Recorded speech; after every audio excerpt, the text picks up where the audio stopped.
Yan, ito naman ngayon lulutuin natin, puso ng saging. Mag-aadobo kami. Meron dito ang Himalayan salt, at saka toyo, suka, at black pepper. Meron na rin kaming magic sarap. Nilipat ko na siya sa bote. And then, bumili na rin kami ng chitcharon kasi wala kaming panahog sa puso ng saging para magkaroon ng lasa. And then, dahil sa mahal ng sibuyas, tama na yung tatlo. At yung bawang, dadagdagan na lang natin.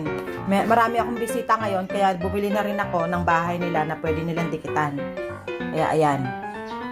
Umpisa na namin ang pagluluto.